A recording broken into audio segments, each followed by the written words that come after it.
एक दिन का बॉयफ्रेंड की कहानी। क्या तुम मेरे एक दिन के बॉयफ्रेंड बनोगे? उस लड़की के कहे ये शब्द मेरे कानों में गूंज रहे थे। मैं हक्का बक्का सा उसकी तरफ देखने लगा।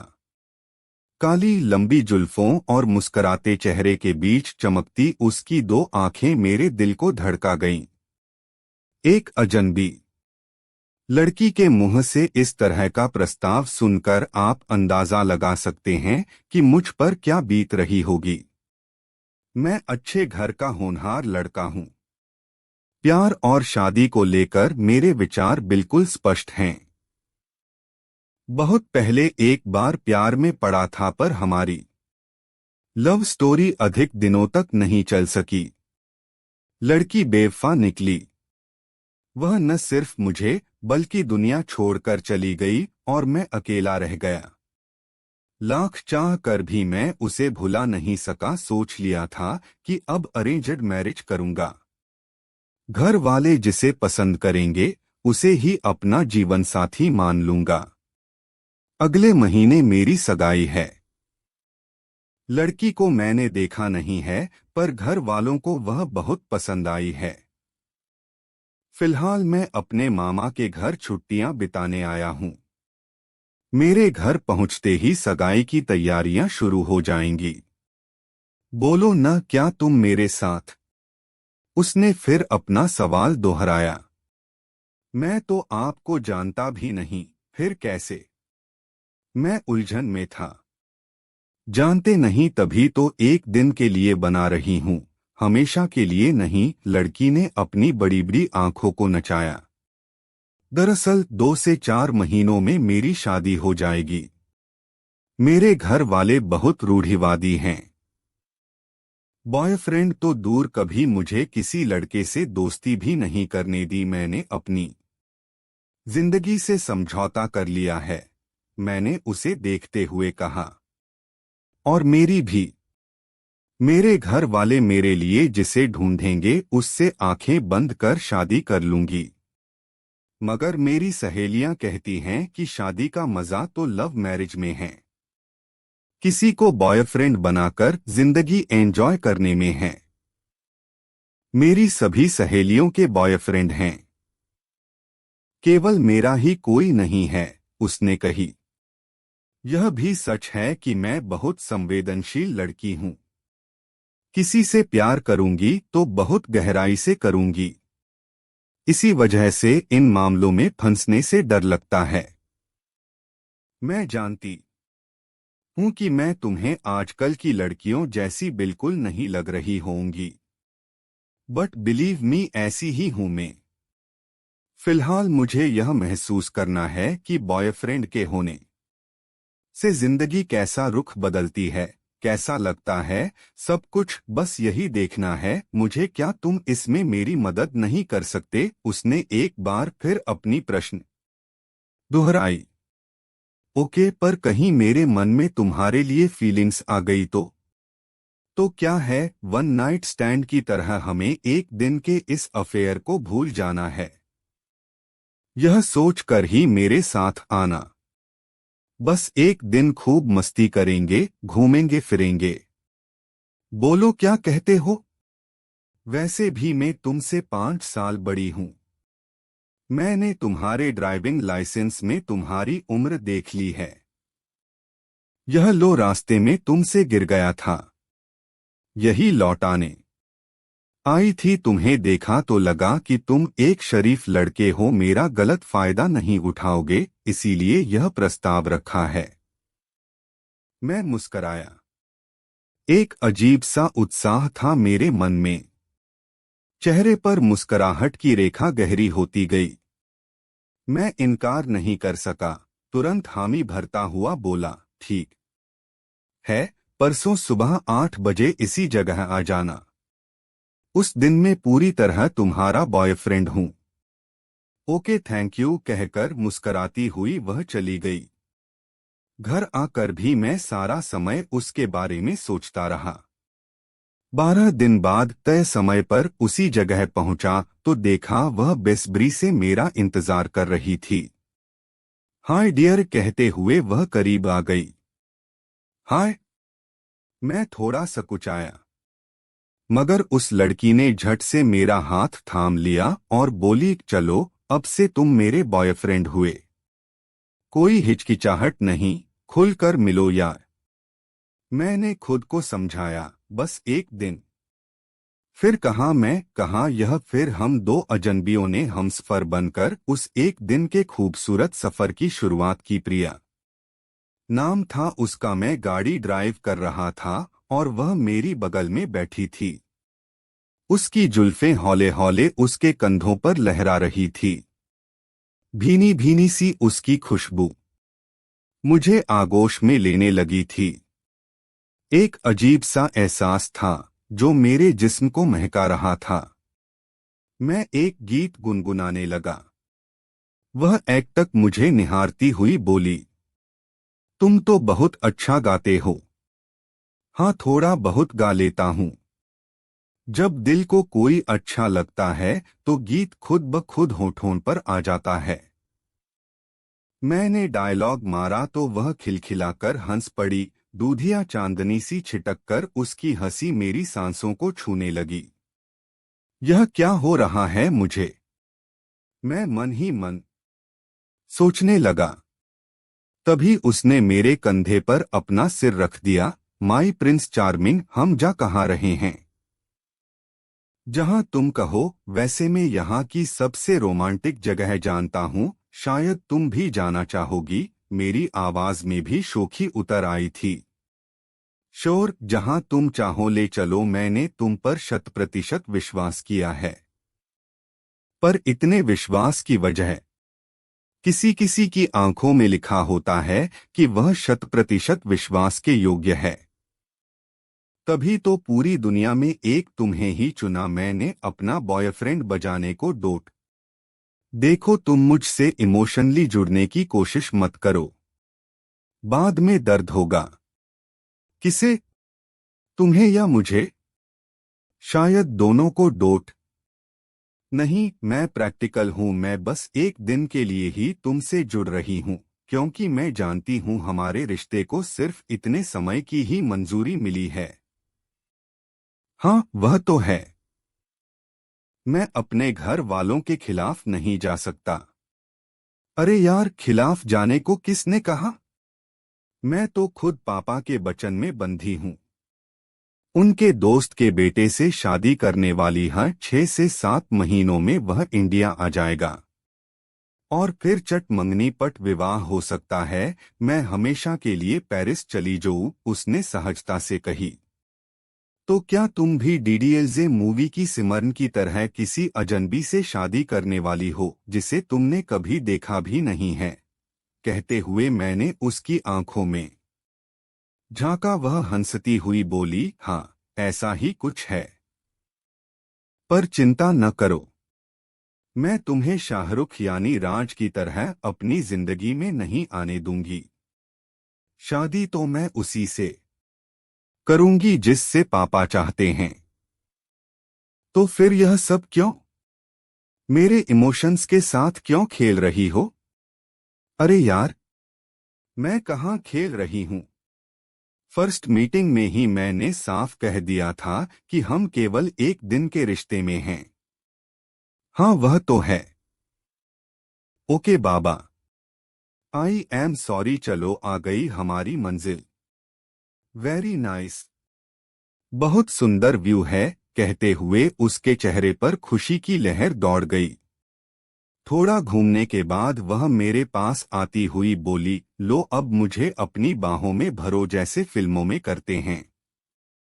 वह मेरे और करीब आ गई। उसकी जुल्फें मेरे कंधों पर लहराने लगी। लग रहा था जैसे मेरी पुरानी गर्लफ्रेंड बिंदु ही मेरे पास खड़ी है। अजीब सा आकर्षण महसूस होने लगा। मैं अलग हो गया। नहीं, यह नहीं होगा। मुझसे किसी गैर लड़की को मैं करीब क्यों आने दूं? क्यों तुम्हें डर लग रहा है कि मैं यह वीडियो बनाकर वायरल न कर दूं? वह शरारत से खिलखिलाई। मैंने मुंह बनाया, बना लूं, मुझे क्या करना है?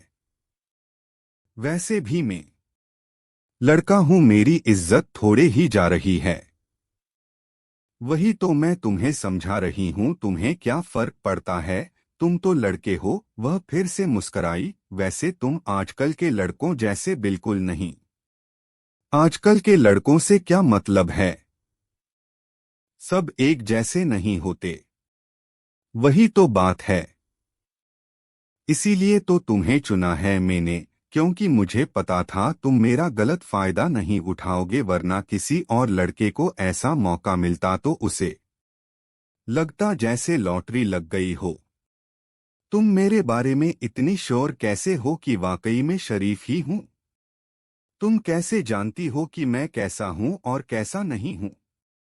तुम्हारी आंखों ने सब बता दिया मेरी जान, शराफत आंखों पर लिखी होती है। तुम नहीं जानते। इस लड़की की बातें पल पल मेरे दिल को धड़काने लगी थी। बहुत अलग सी थी वह। काफी देर तक हम इधर उधर घूमते रहे, बातें करते रहे। एक बार फिर वह मेरे करीब आती हुई बोली, अपनी गर्लफ्रेंड को हक भी नहीं करोगे? वह मेरे सीने से लग गई। लगा जैसे वह पल वहीं ठहर गया हो। कुछ देर तक हम ऐसे ही खड़े रहे। मेरी बढ़ी हुई धड़कने शायद वह भी महसूस कर रही थी। मैंने भी उसे आगोश में ले लिया। उस पल को ऐसा लगा जैसे आकाश और धरती एक दूसरे से मिल गए हों। कुछ पल बाद उसने खुद को अलग किया और दूर जाकर खड़ी हो गई। बस कुछ और हुआ तो हमारे कदम बहक जाएंगे। चलो वापस चलते हैं, वह बोली। मैं अपने आप को संभालता हुआ बिना कुछ कहे उसके पीछे पीछे चलने लगा। मेरी सांसें रुक रही थी, गला सूख रहा था। गाड़ी में बैठकर मैंने पानी की पूरी बोतल खाली कर दी। सहसा वह हंस पड़ी। जनाब, ऐसा लग रहा था जैसे शराब की बोतल एक बार में ही इलक के नीचे उतार रहे हो। उसके बोलने का अंदाज कुछ ऐसा था कि मुझे हंसी आ गई। सच, बहुत अच्छी हो तुम, मुझे डर है कहीं तुमसे प्यार न हो जाए, मैंने कहा। छोड़ो भी यार, मैं बड़ी हूं तुमसे, इस तरह की बातें सोचना भी मत। मगर मैं क्या करूं? मेरा दिल कुछ और कह रहा है और दिमाग कुछ और चलता है। तुम बस आज की सोचो और यह बताओ कि हम लंच कहाँ करने वाले हैं। एक बेहतरीन जगह है मेरे दिमाग में, बिंदु के साथ आया था। एक बार चलो वहीं चलते हैं, मैंने वृंदावन रेस्टोरेंट की तरफ गाड़ी मोड़ते हुए कहा। घर के खाने जैसा बढ़िया स्वाद होता है यहाँ के खाने का, और अरेंजमेंट देखो तो लगेगा ही नहीं कि रेस्टोरेंट आए हैं। गार्डन में बेंत की टेबल कुर्सियां रखी हुई हैं। रेस्टोरेंट पहुंचकर उत्साहित होती हुई प्रिया बोली, सच कह रहे थे तुम? वाकई लग रहा है जैसे पार्क में बैठकर खाना खाने वाले हैं हम। हर तरफ ग्रीनरी, सो नाइस। सजावटी पौधों के बीच बेंत की बनी डिजाइनर टेबल कुर्सियों पर स्वादिष्ट खाना मन को बहुत सुकून देता होगा, है न? मैं खामोशी से उसका चेहरा निहारता रहा। लंच के बाद हम दो से एक जगह और गए। जी भर कर मस्ती की। अब तक हम दोनों एक दूसरे से खुल गए थे। बातें करने में भी मजा आ रहा था। दोनों ने ही एक दूसरे की कंपनी बहुत एंजॉय की थी। एक दूसरे की पसंद नापसंद, घर परिवार, स्कूल कॉलेज की कितनी ही बातें हुई। थोड़ी बहुत प्यार भरी बातें भी हुई। धीरे धीरे शाम हो गई और उसके जाने का समय आ गया। मुझे लगा जैसे मेरी रूहें मुझसे जुदा हो रही है, हमेशा के लिए। कैसे रह पाऊंगा मैं तुमसे मिले बिना? नहीं प्रिया, तुम्हें अपना नंबर देना होगा मुझे, मैंने व्यथित स्वर में कहा। Are you serious? Yes I am serious. मैंने उसका हाथ पकड़ लिया। मुझे नहीं लगता कि अब मैं तुम्हें भूल सकूंगा। No Priya, I think I like you very much. वह डील न भूलो मयंक, प्रिया ने याद दिलाया। मगर दोस्त बनकर तो रह सकते हैं ना।